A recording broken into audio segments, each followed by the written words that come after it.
So you should be happy to note that on this issue of critical importance, where the Honorable Minister has imparted his statement, I have given you full operational play. The Honorable Minister. Honorable Minister. Honorable Minister. So I'd very quickly like to respond to the request for clarifications from multiple members, even if they couched it sometimes in a non-clarificatory way. Starting with Shri Amarpat Nayak ji, sir, the question of cross-border digital flows is not a direct foreign policy issue. It is under the domain of my colleague, Meity Minister. It is a matter on which government's views have been put in the public domain for comments. So I think it is obviously something that will evolve as public comments come in and the matter will be pursued. Regarding his second clarification, inequity, will we speak up for Africa? Will we take up Africa's cause and interest in the G20? Absolutely, the answer is an unambiguous yes. Regarding Sir Vaikoji's two questions, one about our abstention in the UN Human Rights Commission.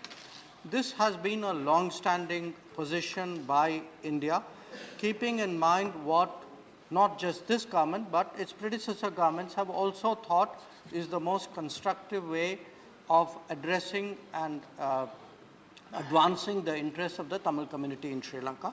That continues to be our approach. Regarding the support we have given to Sri Lanka, please, I would request the honourable member to appreciate, we have given support to the entirety of Sri Lanka, which also includes the Tamil community, the Sinhalese community, the other communities. So we have not taken a communal approach to giving support. To have a neighbor in this kind of serious economic situation, we would be shirking our responsibilities if we did not step forward at that moment, and that is exactly what we have done. If I could move on, sir, to Dr. Manoj Kumar Jha's observations. One, he asked, the view of foreign policy is to 2014 centric. I don't think that is accurate. I think if you look at everything that I have said, it is not that, in some way I'm suggesting that what has been a continuing strain in our foreign policy, and I'll come to the Palestine issue particularly in that context. But since you are asking me, I would say yes, 2014 was a watershed moment. Yes, things have changed better after 2014. Yes, our foreign policy has become more dynamic, more effective, more prominent after 2014. So I think I'm so glad you picked up the 2014 issue, and I hope you will be supportive of it. On the Gaza issue and the Palestine issue, because some other members also raised it, we are very clear on Palestine. We support, sir, a two-state solution. We want a two-state solution with the two states living peacefully side by side. Some of the members suggested somewhere that our support or empathy for the Palestinians had changed. In fact, our financial support for the Palestinian Refugee Welfare Agency has gone up in the tenure of this government. I hope that honourable members would appreciate that. The issue was also raised about the neutrality, not my word, sir, this was the honourable member's clarification request, on the Ukraine situation. And Professor Jha suggested that he could do my job better. I mean, that is certainly he is free to hold that opinion. What I do want to say is we have been clear, publicly clear at the Prime Minister's level that this is not an era of war. We have consistently urged dialogue and diplomacy.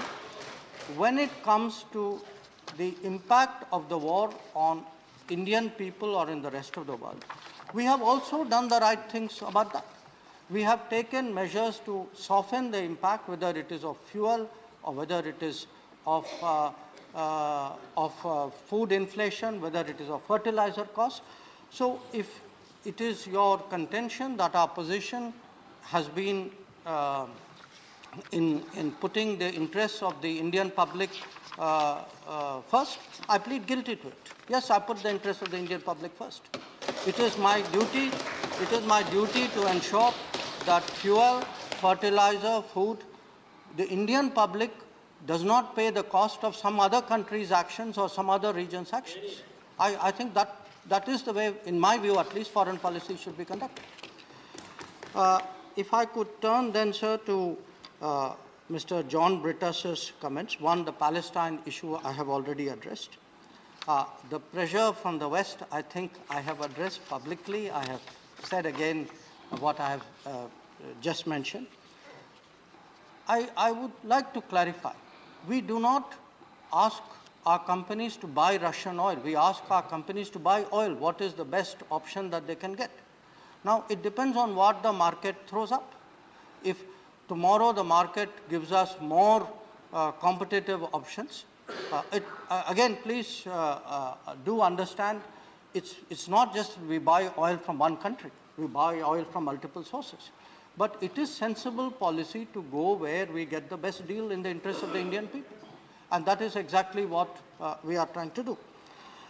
Regarding the oil cap, the impact of this is not very clear to us. Our concern is really what would it do to the stability and the affordability of the energy markets. That is a concern. On his clarification regarding diversity in the G20, absolutely yes. I mean, the fact that we are going to celebrate the G20 across the states of India in multiple cities in a manner in which we have never done any international event before. I think that is the greatest statement of proof of diversity, of our commitment to diversity that I can make. And it is spread without discrimination across every state of every region of this country. And finally, because again multiple members asked about this, where on the Ukraine students, some of the students have gone back, some have looked for other solutions. In some cases, the Ukrainian authorities have offered some solutions. So it is a very mixed picture. Unfortunately, there is no clean and simple answer here, but the government is doing what it can in this situation. That was also a concern which Trichy Shivaji raised about the Ukrainian students. If I could turn then, sir, to the clarification sought by Thambi Doreji about the India-Sri Lanka agreement of 1987. It is still an agreement. It is an agreement which has been the basis for changes in Sri Lanka, including provincial councils which have come about as a result. In our view, it is still an agreement that continues to remain the foundation of how both our relationship with Sri Lanka is conducted and how Sri Lanka itself looks at its own future. So I would like to assure him that we continue to. It is very much on our radar. We are very, very supportive of it.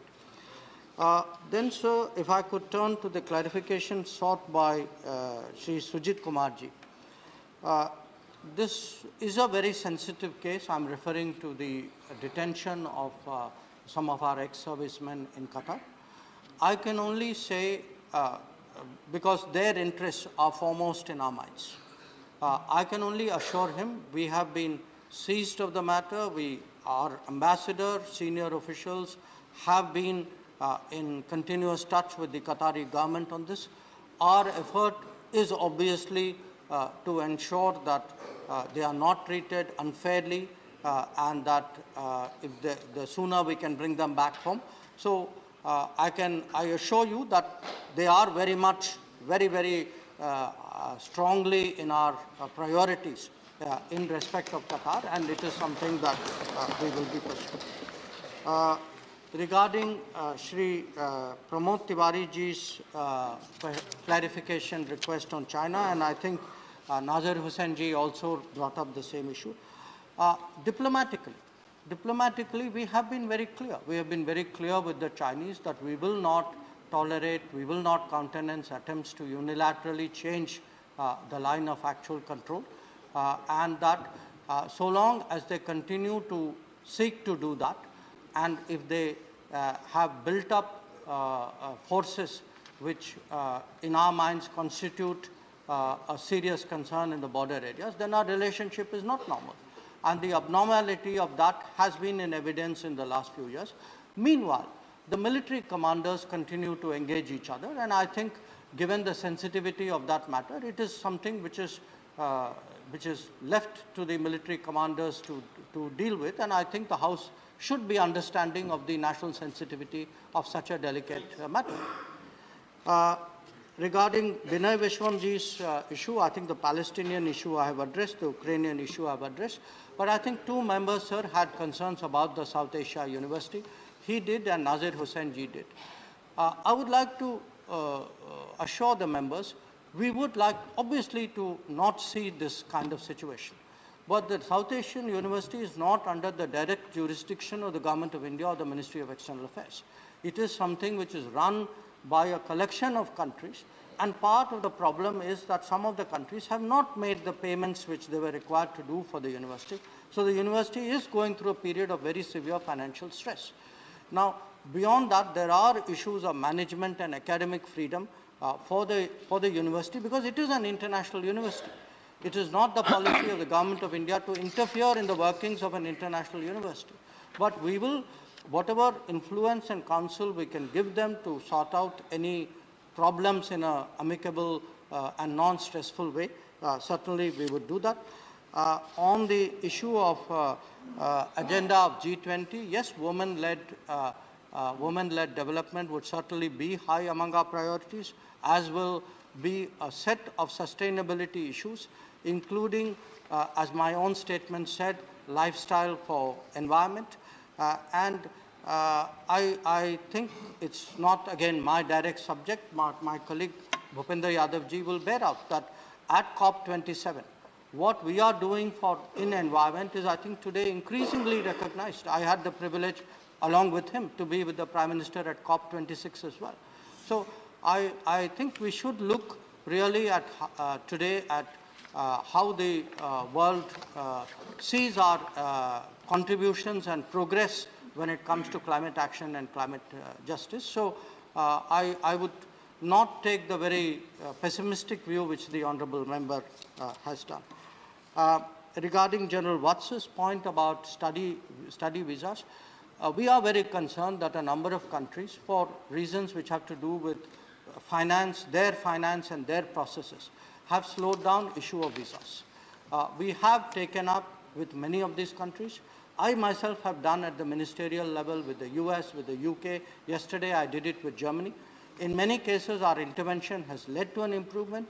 I still think there is some distance to go, but it is certainly, as I said, we run a people-centric foreign policy in the Modi government, and certainly today facilitating the faster issue of visas would be very, very high among our priorities. Finally, on the heroic Idum, the ship issue, sir, the one in Nigeria, even though it is not a policy issue, as my colleague recognized, I would like the member to know we have been in touch with the crew since August. It was detained, the people were initially detained in Equatorial Guinea. They were then brought to Nigeria.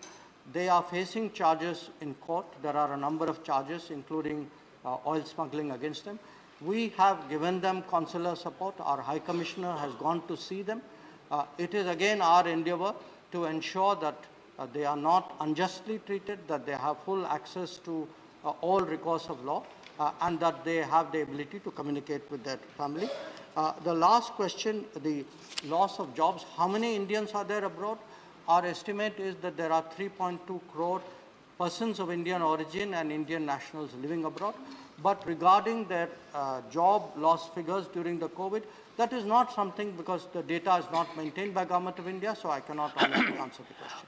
I hope, sir, I have provided full clarification to all the questions.